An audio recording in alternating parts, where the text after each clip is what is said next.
여러분, 오늘은 세상 모든 게 올라도 절대 오르지 않는 그것, 소득에 대해서 얘기하려고 합니다. 복잡하게 얘기해서 소용없고 제가 간단한 얘기를 준비해봤어요. 여기 원시인이 5명 있습니다. 지금은 빙하기고 사냥감을 찾기가 쉽지가 않습니다. 매일매일 살아남기 위해서 한 사람당 한 마리의 토끼를 항상 잡아야만 했습니다. 그리고 그들은 점점 지쳐갔습니다. 5명 중에 영리한 한 명이 이렇게 얘기합니다.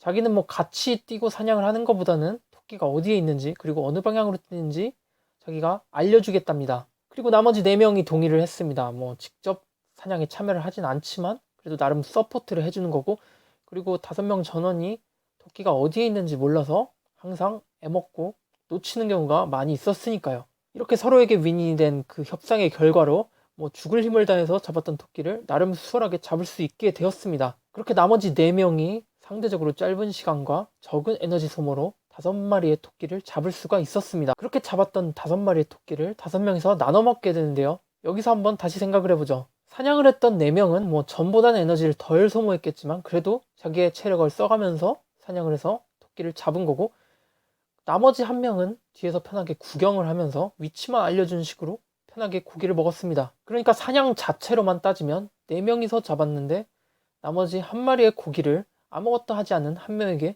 빼앗긴다는 다음날이 되었습니다. 5명은 어제와 똑같은 역할을 맡아서 사냥을 시작했어요.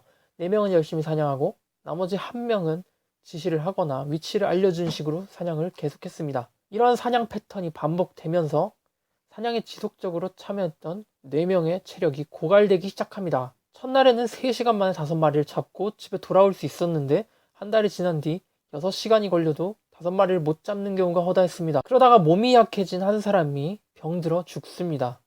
이제 사냥을 할 수 있는 인원은 3명이 돼버렸어요. 그들은 이 변화에 이미 적응을 해버렸기 때문에 다시 되돌릴 수 없었고, 평소와 똑같이 1명은 지시를 하고 나머지 3명이 계속 사냥을 했습니다. 그렇게 3명이서 사냥한 4마리의 토끼를 아무것도 하지 않은 나머지 1명과 4명이서 나눠 먹게 됩니다. 사냥한 3명에게 있어서 자신의 체력 소모보다 각자 돌아오는 고기의 양이 턱없이 부족했을 겁니다. 이런 식으로 계속 사냥을 지속하다 보면 사냥을 한 번도 하지 않고도 끝까지 살아남을 수 있는 사람은 바로 그 뒤에서 지시했던 그 사람일 겁니다. 사실 이게 말도 안 되는 얘기고, 실제 이런 일이 있었다면 그 사람은 벌써 쫓겨났거나 맞아 죽었을 겁니다. 근데 사실 금융자본이 하는 일이 바로 이겁니다. 원래 이 세상은 100명이 100마리의 토끼를 잡는 구조였습니다. 근데 그 중에 똑똑한 어느 1명이 나는 사냥에 참여하지 않고 지시를 할 테니 99명이 잡은 100마리의 토끼를 다 같이 나눠 먹자고 합니다. 그러니까 100마리의 토끼를 99명이 잡아야 됩니다. 그리고 한 마리는 보상으로 주는 거죠. 여기까진 괜찮아요. 근데 만약에 금융이라는 놈들이 점점 늘어나게 된다면요, 100마리의 토끼를 99명이 아니라 70명이 잡아야 된다면요, 나머지 30명이 금융으로 변해서 오더라고 지시를 하는 대가로 무료로 고기를 얻겠다고 한다면요, 그렇다면 70명이 노력한 대가에 비해서 돌아가는 고기의 양이 턱없이 줄어들게 되겠죠. 일도 안 하고 사냥도 안 한 누군가가 갑자기 와서 무임승차로 우리의 칼로리를 소모한 고기를 가져갑니다. 굉장히 불공평하지만 우린 사실 이걸 잘 모릅니다. 사실 이 얘기를 우리가 가장 현실에 와닿도록 얘기할 수 있는 게 바로 은행이 아닐까 생각을 합니다. 우리는 힘들게 일해서 돈을 버는데 왜 저 은행은 돈을 빌려줬다가 받기만 하면서 돈을 벌까? 그리고 저 수수료는 도대체 뭘까? 제가 초기의 자본주의는 모르겠어요. 근데 현대의 금융이 주도하고 있는 이 자본주의는 사실상 폰지 사기와 다를 게 없습니다. 폰지 사기는 말도 안 되는 책임 묻질 수익을 잠깐 맛보게 하면서 사기를 치는 건데요. 1000만원을 투자하면 월 100만원씩 배당으로 돌려준다고 약속을 했어요. 그렇게 해서 10명을 모집을 했습니다. 모인 돈은 총 얼마죠? 1억이에요. 근데 그 사람들에게 돌려줘야 될 돈은 원금 1억에 배당금 1억 2천, 총 2억 2천이 필요합니다. 하지만 1억으로 2억 만들기 결코 쉽지 않습니다. 거의 불가능하고요.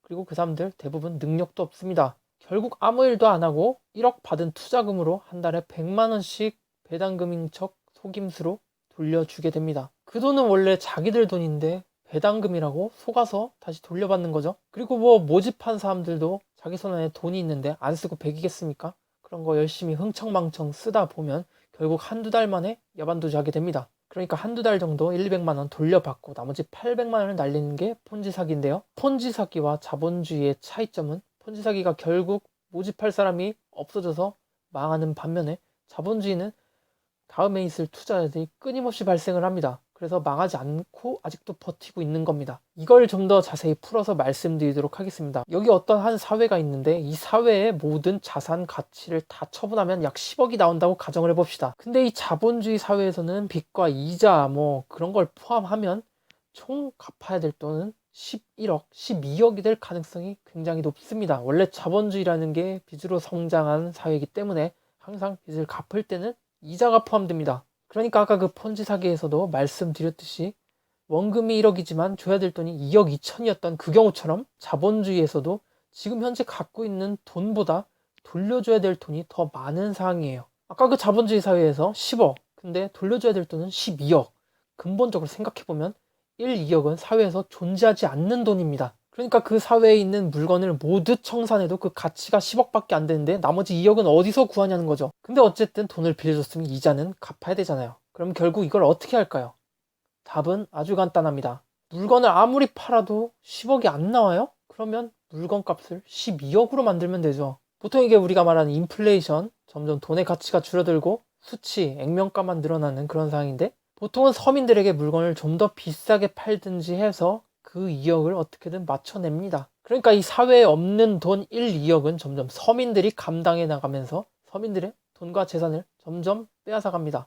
그러니까 아무리 주머니를 털어도 돈이 안 나온다면 미래에 갚을 빚으로 남겨두든지 해서 말이죠. 그러니까 아까 말한 그 원신의 경우처럼 이자와 빚에 대한 부담은 나머지 사냥꾼들, 그러니까 70명이 넘는 그 사냥꾼들에 대한 체력 소모로 충당합니다. 뭐 그런 식으로 유지하다가 점점 뭐 사회에 자본이 부족해지고 돈이 점점 없다 싶으면 대충 돈을 풀어서 인플레이션 유도하고 걱정하지 마세요. 지금 아직 사회에는 돈이 많습니다. 이렇게 숫자를 조작하면서 이 위험한 장난질은 정부와 기업, 그러니까 통화정책, 그리고 가격 조정 등으로 아슬아슬하게 유지되다가 가끔 그 둘이서 합이 안 맞는 경우가 발생해서 정부가 돈을 풀어야 될 타이밍에 돈을 풀지 못하거나 아니면 가격을 너무 무리하게 올리게 된다면 금융위기가 닥쳐오게 되는 거죠.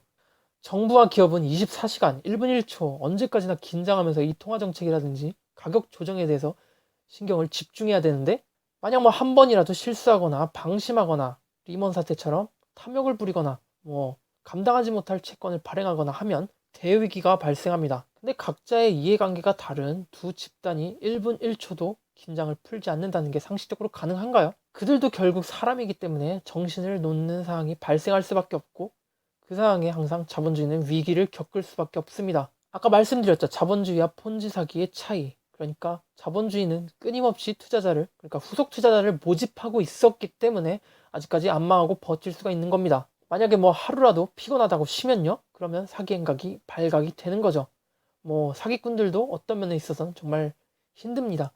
금융이 뭐 항상 나쁜 것만은 아니에요. 금융은 항상 우리가 필요할 때 언제나 적절한 타이밍에 돈을 공급해 줍니다. 우리가 곤란한 문제에 빠졌을 때는 항상 도와줍니다. 금융이 한두 명 정도만 있을 때는 그다지 문제가 별로 없었어요. 99명이 잡은 토끼를 100명에서 나눠 먹는 거. 이거 자체는 우리가 인간적으로 너그럽게 이해를 할 수가 있었어요. 지금은 70명이 잡은 토끼를 100명에서 나눠 먹어야 합니다. 똑똑한 사람들이 늘어나기 시작하면서 그리고 바로 그 금융이 돈 버는데 아주 개꿀이라는 걸 깨닫기 시작하면서 사냥하는 건 구경만 하고 고기는 제때 나눠 먹는 바로 그 원시인 같은 사람들이요. 그리고 우리는 그거를 희생당하고 있다는 그 사실 자체를 인식하지도 못하고 있습니다. 사실 이게 중세시대 농민 착취하는 거랑 뭐가 다를까 싶기도 해요. 그 끝은 항상 단두대였는데 말이에요. 그리고 세금과 금융이 다른 게 세금은 뭐 없어지는 돈이긴 하지만 그래도 뭐 국방비로 우리를 지켜준다든지 아니면 뭐 복지를 통해서 간접적으로 돌아오든지 해서 우리에게 어쨌든 작은 혜택은 있어요. 그러나 금융은 그런 게 없어요. 그냥 그들 뱃속으로만 들어가지. 뭐 금융권도 세금 낸다 그러지 뭐 제조업은 세금 안 냅니까? 이게 우리 소득이 늘지 않는 근본적인 이유입니다. 20세기 말부터 점점 여성의 사회 진출이 활발하게 이루어졌습니다. 저는 여성이 일하게 된 이유를 바로 이것과 관련이 있다고 생각합니다. 분명 아빠 혼자서 가족 4명을 먹여 살릴 수 있었는데 지금은 그게 안 돼요. 사실은 금융 자기들도 70명이 잡은 토끼를 100명에서 나눠 먹으면 자기들이 비난받을 걸 알아요. 여성도 일을 시켜서 일꾼이 2배가 된다면 그러니까 170명이 잡은 고기를 200명에서 나눠 먹으면 좀 눈치가 덜 보이겠죠? 그 리먼 사태 이후로 한참 핫했던 게 있습니다. 99%대 1% 구도 말이죠. 뭐 미투라든지 인종차별 이런 그러니까 진짜 부자들과 관계없는 이슈는 굉장히 길게 가도 진짜 부자와 관련이 있는, 진짜 권력과 관계 있는 그런 이슈, 그러니까 99%대 1% 이런 이슈는 금방 없어지더라고요. 사실 뭐 우리가 희생당하고 있다는 사실을 잘 눈치채지 못하는 이유도 그들이 비난당하지 않을 정도로 적절한 수준으로 금융을 유지하고 있기 때문이겠죠. 아까 그 99%대 1%의 구도가 있다고 치고요. 그러니까 지구 인구의 70억의 99%, 69억 3천만이 잡은 고기를 나머지 7천만의 1%가 공짜로 즐기고 있습니다. 심지어 힘들게 사냥한 69억 3천의 고기보다 더 많은 양의 고기를 그들이 단지 똑똑하다는 명목으로 떼갑니다. 정리합니다. 우리는 우리가 힘들게 잡은 토끼 고기를 거저 금융자본에게 나눠주고 있습니다. 근데 우리는 우리가 불공평하다는 사실 전혀 눈치채지 못하고 있습니다. 현재 미국이 근본이제를 포기한 이후 전 세계는 빠르게 현금을 찍어내서 통화량을 조절하는 시대로 변하기 시작했습니다. 제가 국가이고 여러분에게 최저임금 혹은 월급을 올려줘야 된다고 가정을 했을 때 그냥 인쇄소에 가서 현금 300만 원을 찍어서 당신에게 그대로 전달을 해도 아무도 눈치채지 못하는 그런 사회가 됐다는 것을 의미하는 거죠. 수많은 경제위기와 금융위기, 그러니까 나라를 파탄으로 만드는 그런 위기를 통제하기에는, 그러니까 근본이제 폐지 이전보다 이유가 훨씬 쉬워졌지만 그 대가로 빈부격차가 점점 확대되고 있습니다. 그러니까 국가와 세계의 안정을 위해서 대다수의 서민들, 국민들이 손해를 보고 피해를 보고 희생을 하는 구도죠. 점점 현대의 자본주의에서 중세 봉건주의의 냄새가 나는 건 그렇다고 치더라도요. 그래도 자본주의는 나쁜 게 아닙니다. 자본주의는 굉장히 매력적이고 효율적이며 그리고 대다수를 풍요롭게 해줬던 인류 역사상 몇 안 되는 최고의 체제 중 하나입니다. 단지 그 자본주의에 대한 악용 가능성, 그러니까 금융이 가장 꿀빨 수밖에 없는 그런 태생적 한계 때문에 자본주의는 언제나 그런 불안함을 가지고 있다. 그리고 양극화가 발생할 수밖에 없는 단점이 있다. 이 정도로 말씀드리고 싶습니다. 그래도 우리가 아무리 그 꿀빨 한 명이 마음에 안 든다고 해도 자본주의에서 금융을 절대 제거할 수는 없습니다. 왜냐하면 그 금융은 자본주의의 알파이자 오메가이기 때문이죠. 우리가 그들을 제거할 수 없는 이유는 다음 영상에서 또 얘기해 드리도록 하겠습니다. 금융권에서 노는 사람들은 억울하다. 뭐 우리가 공부도 열심히 하고 열심히 분석하고 통계내서 그리고 돈을 날릴 리스크까지 다 계산을 해서 돈을 버는 거지 절대 불로소득이 아니다. 뭐 억울하다 이렇게 말씀하시는 분도 있을 수도 있어요. 뭐 맞는 말이긴 해요. 리스크 이렇게 하고 순간 훅 가는 위험한 업종이다 이렇게 저도 인정합니다. 근데 뭐 금융업 말고 다른 업종들은 절대 안 그런 것처럼 말씀하시는 것 같아요. 현실은 뭐 절대 적자도 안 보고 망하지도 않던데 말이죠. 그리고 금융이 망할 때쯤이면 우리나라 뭐 제조라든지 그런 데는 이미 마탱이 가 있고 거의 금융이 마지막으로 망하던데요. 금융업에 우리가 모르는 유리한 뭔가 있나 봅니다. 뭐 제도적으로든지 법적으로든지 책임을 좀 덜 진다든지 아니면 뭐 살인죄를 저지르면 20년 먹더라도 금융 관련 범죄를 저지르면 3년 정도에 나온다든지 뭐 한 명 죽였다고 수십 년씩 징역 받는데 왜 수천 명의 눈에 피눈물 나게 하고 수십 명씩 자살로 몰고 가게 하는 금융범죄는 왜 10년도 채 안 나올까요? 일단 유리한 거 아니라고 치죠.